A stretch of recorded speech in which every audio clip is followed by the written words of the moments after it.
لشدة حاجة الناس إليه شرع الله تبارك وتعالى القرض والمداينة. Mes chers frères et sœurs, puisque les gens en ont besoin dans leur vie quotidienne et qu'il peut y avoir des situations où ils peuvent se trouver dans le besoin, Allah a permis à ses serviteurs de recourir au prêt et à l'emprunt.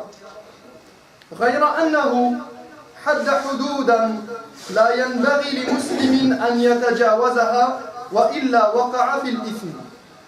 Sauf que dans le même temps, il leur a imposé un cadre et des limites à respecter s'ils ne veulent pas tomber dans le péché. وندب إلى أخلاق عالية ينبغي أن يتحلى بها كل مقرض ومقترض. Il les a encouragés à faire preuve d'une belle moralité et d'une grandeur d'âme, autant du côté des prêteurs que des emprunteurs. ألا وإن كثيرا من الناس قصروا في هذه الأحكام والآداب. Seulement, beaucoup parmi les gens ne suivent pas les règles et les recommandations en matière de dette et d'emprunt. إن إقراض المحتاجين من فضائل الأعمال. Prêter de l'argent à quelqu'un qui est dans le besoin est un acte de générosité et fait partie des bonnes œuvres et des bonnes actions qu'Allah tabaraka wa ta'ala agrée et dont il est satisfait. عن عبد الله بن عمر رضي الله عنهما أن رسول الله صلى الله عليه وسلم قال المسلم أخو المسلم لا يظلم ولا يسلم. D'après Abdullah ibn Umar, le prophète sallallahu alayhi wa sallam a dit: le musulman est le frère du musulman. Il ne lui cause pas de tort et ne le met pas en difficulté. Il ne le laisse pas dans une situation dans laquelle il risque sa perte et il est mené à sa perte. وَمَنْ كَانَ فِي حَاجَةِ أَخِيهِ كَانَ اللَّهُ فِي حَاجَتِهِ. Celui qui soutient son frère, nous dit le prophète alayhi salatu wa salam, Dieu le soutiendra. وَمَنْ سَعَى فِي قَضَاءِ حَاجَةِ أَخِيهِ قَضَى اللَّهُ حَاجَاتِهِ. Celui qui aide son frère à résoudre son problème, Dieu résoudra les siens. وَمَنْ فَرَّجَ عَنْ أَخِيهِ كُرْبَةً فَرَّجَ اللَّهُ عَنْهُ بِهَا كُرْبَةً مِنْ كُرَبِ يَوْمِ الْقِيَامَةِ. Quiconque soulage son frère, Dieu le soulagera au jour du jugement. وَمَنْ سَتَرَ مُسْلِمًا سَتَرَهُ اللَّهُ يَوْمَ الْقِيَامَةِ. Et quiconque couvre son frère ici-bas, Dieu le couvrira au jour du jugement. فالقرض أيها الإخوة أيتها الأخوات فعل معروف وتفريج للضائقة عن المسلم وقضاء لحاجته. Prêter de l'argent est donc une bonne action. Cela permet de soulager les difficultés de son frère et de combler ses besoins. وقد ذم الله تعالى قوما فقال فويل للمصلين الذين هم عن صلاتهم ساهون الذين هم يراءون ويمنعون الماعون. À l'inverse, Dieu a blâmé ceux qui ne pourvoient pas aux besoins des autres et qui les privent de ce dont ils ont besoin. قال تعالى, Allah nous dit: malheur à ceux qui négligent la prière, et nous en avons parlé la semaine dernière. Malheur à ceux qui négligent la prière, qui n'agissent que par ostentation et qui privent les autres de ce dont ils ont besoin. أي أساءوا مع ربهم فضيعوا حدودا وأساءوا مع الخلق فمنعوهم المعروف حتى الدين والإعارة. Non seulement ils négligent l'adoration du Seigneur, ils délaissent la prière, ou ils repoussent la prière, ils la font sortir de son temps, ils la négligent, mais en plus, ils agissent mal envers les hommes en les privant de ce dont ils ont besoin et de leurs droits. Et notamment, comme l'ont précisé les savants dans ce verset, az-zakat, donc l'aumône obligatoire, mais aussi toutes sortes d'aumônes, et cela inclut aussi les dettes et le fait de prêter et d'aider les gens. فإذا أتاك أخوك المسلم في طلب دين وكان عندك فضل مال وزيادة عما يجب عليك لنفسك ولمن تعول فأقرضه أخاك ولا تبخل به يكن لك أجرا إذا احتسبت الأجر ويكن لك ذكرا حسنا في دنياك وبعد موتك. Ainsi, si ton frère vient te demander de l'aide, qu'il vient te demander de lui prêter de l'argent, et que tu as plus qu'il n'en faut pour toi et ta famille, ne sois pas avare, prête ce que tu peux. C'est une énorme récompense qui t'attend en retour, si tu le fais avec une intention sincère, et tu seras honoré ici-bas et dans l'au-delà. ثانيا ينبغي للإنسان ألا يستدين إلا إذا احتاج إليه لأنها حقوق الناس يتحملها في ذمته ولا يدري هل يستطيع قضاءها أم لا. Deuxièmement, avant de demander qu'on te prête de l'argent, réfléchis-y à 2 fois, car c'est une lourde responsabilité qui pèse sur tes épaules. Et tu ne sais jamais si tu seras capable de rembourser ta dette. قال صلى الله عليه وسلم والأحاديث في هذا الباب كثيرة جدا نفس المؤمن معلقة بدين حتى يقضى عنه. نفس المؤمن معلقة بدينه حتى يقضى عنه. Le prophète a dit, sallallahu alayhi wa sallam, le croyant est lié à sa dette jusqu'à ce qu'elle soit remboursée. وفي الحديث الآخر قال عليه الصلاة والسلام سبحان الله ماذا أنزل من التشديد في الدين. Dans un autre hadith, le prophète sallallahu alayhi wa sallam a dit gloire et pureté à Allah. Et là, c'est pour montrer son étonnement et pour interpeller les gens. Gloire à Dieu. Et il nous dit comme ce qui a été révélé concernant la dette est dur. والذي نفسي بيدي لو أن رجلا قتل في سبيل الله ثم أحيي ثم قتل ثم أحيي ثم قتل وعليه دين ما دخل الجنة حتى يقضى عنه دينه. Et il dit, par Dieu qui détient mon âme entre ses mains, si un homme est tué dans la voie de Dieu, puis ressuscité, puis tué encore une fois, puis ressuscité, puis tué à nouveau, et qu'il lui reste une dette, il n'entrera pas au paradis tant que celle-ci n'aura pas été remboursée.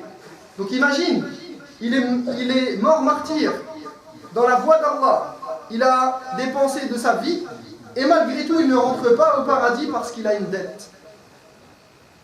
Donc regarde l'importance de cette dette, comme c'est une lourde responsabilité qui pèse sur les épaules de celui qui la contracte.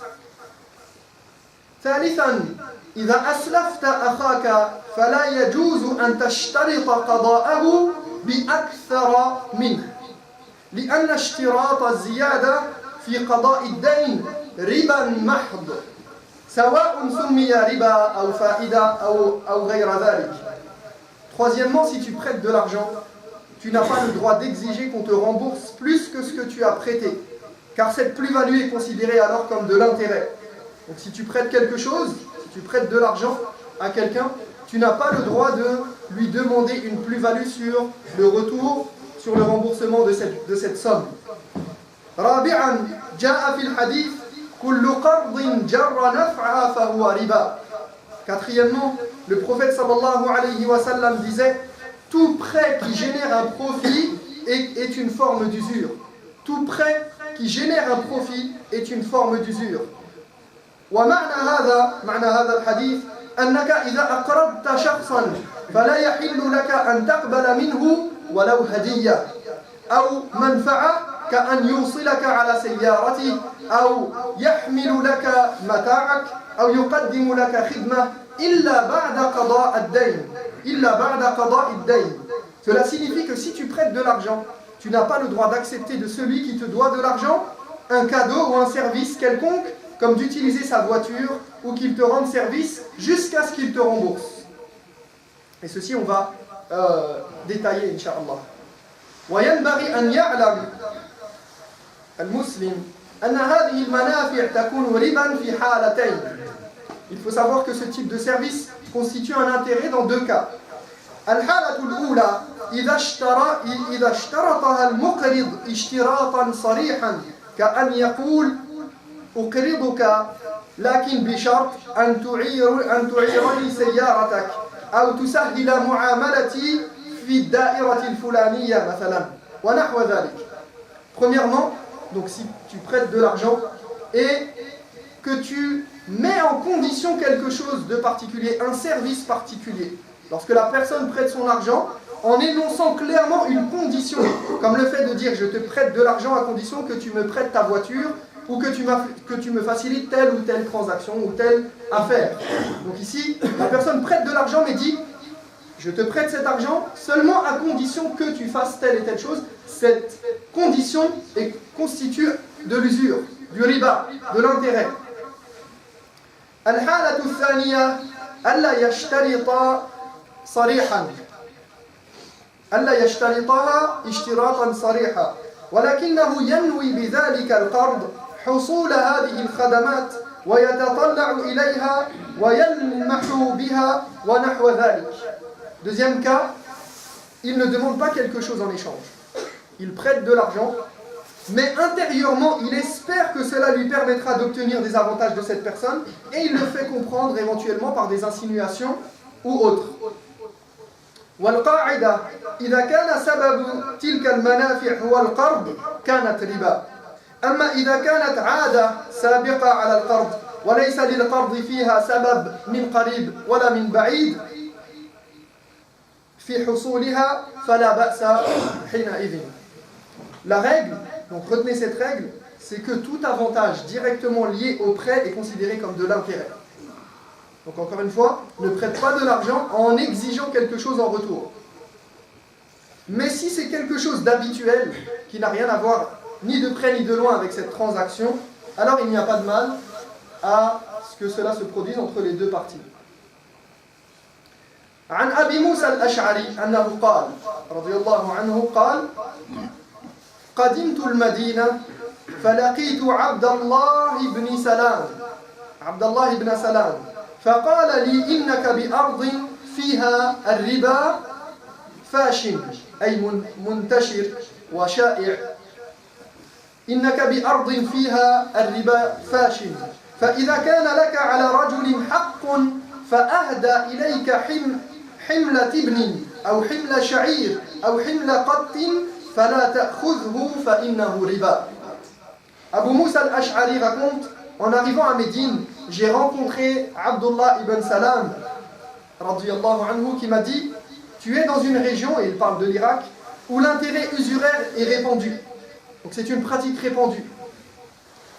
Et c'est pour ça qu'on va voir son avis, il va donner un avis particulier ici. Il dit, si jamais quelqu'un a une dette envers toi et qu'il t'apporte un sac de figues, d'orge ou de foin, n'accepte rien de lui car c'est de l'usure. Mais ici, il faut dire que les fuqaha sont en désaccord avec cet avis. Comme l'ont rapporté les commentateurs du hadith, il faut savoir que ici c'est l'avis de Abdullah ibn Salam et que les fuqaha, les juristes, sont plutôt d'avis que cela concerne uniquement celui qui a mis en condition, encore une fois, au préalable. Donc il a mis en condition le fait de lui apporter quelque chose en retour, de lui donner ses sacs d'orge, de dattes, de figues, de foin, etc. Donc ce cadeau en retour. Hormis ce cas, eh bien, il est permis de le faire, mais par précaution, il est bon de refuser. D'accord? Donc c'est permis malgré tout. يجب على المسلم أن يسارع إلى قضاء الدين إذا حان وقته وعدم التساهل في ذلك. Le croyant doit s'empresser de rembourser sa dette quand le délai est arrivé. Quand l'échéance arrive, celui qui a contracté une dette, il se doit de faire son possible pour rembourser la dette. فإن كثيرا من الناس يتساهل في هذه القضية سواء في تعامله مع الأفراد أو مع المؤسسات. Car on voit beaucoup de musulmans malheureusement laisser traîner les choses, qu'il s'agisse d'une dette envers une personne simple, un individu, ou bien envers un groupe ou une institution ou une organisation quelconque. Donc le musulman qui a contracté une dette, si jamais il était dans le besoin et qu'il l'a fait, eh bien qu'il fasse son possible pour qu'à terme, il rembourse sa dette au plus vite. عباد الله لقد ورد الوعيد الشديد في من أخذ أموال الناس وهو عازم على عدم الأداء. Un sévère châtiment attend ceux qui prennent l'argent des autres sans avoir l'intention de les rembourser. وفي ذلك يقول النبي صلى الله عليه وسلم من أخذ أموال الناس يريد أداءها أدى الله عنه ومن أخذها يريد إتلافها أتلفه الله والعياذ بالله. Le prophète sallallahu alayhi wa sallam a dit en effet, celui qui emprunte de l'argent dans l'intention de le rendre, Allah fera en sorte qu'il le rende. Quant à celui qui l'emprunte dans le but de le gaspiller et de ne jamais le rembourser, Allah le conduira à sa perte. Donc il conduira cette personne à sa perte et il fera en sorte que son argent et ses biens soient gaspillés et dilapidés de la même manière que lui il l'avait fait pour l'autre. Al-jaza'u min jinsil amal kama tadinu tudan. Tu auras ce que tu récolteras ce que tu sèmes et ce que tu fais. Aqulu qawli hadha wa astaghfirullah li wa lakum fastaghfiruhu innahu huwal ghafurur rahim. Alhamdulillahi wa kafa wa salamun ala ibadihi alladhina istafa la siyama 'abdihi al-mustafa wa alihi al-mustakmilin ash-sharafa. Thumma amma ba'd. Sadisan يستحب للمستدين أن يرد الدين بأفضل منه في الكيف أو في العدد إذا كان تبرعا منه بدون شرط سابق كما أسلفنا الكلام في ذلك. Sixièmement, il est recommandé à celui qui a emprunté de rembourser sa dette en donnant plus que ce qu'on nous a donné par gentillesse ou reconnaissance, à condition encore une fois que ce ne soit pas imposé dès le départ. Donc les ulama voient qu'il est bon, d'après le hadith du prophète sallallahu alayhi wa sallam, où il dit وَفِي ذَلِكَ يَقُولُ إِنَّ مِنْ خِيَارِكُمْ أَحَاسِنُكُمْ قَضَاءً إِنَّ مِنْ خِيَارِكُمْ أَحَاسِنُكُمْ قَضَاءً. Le prophète sallallahu alayhi wa sallam a dit en effet, les meilleurs d'entre vous sont ceux qui remboursent leurs dettes de la meilleure façon. Donc de la meilleure façon, quelle qu'elle soit, que ce soit en quantité ou en qualité. Mais ceci à condition vraiment que cela provienne de la personne elle-même. وأختم بقوله صلى الله عليه وسلم في هذا الباب من أنظر معسرا أو وضع له أي أسقط عنه الدين كله أو بعضه أظله الله يوم القيامة تحت ظل عرشه يوم لا ظل إلا ظله.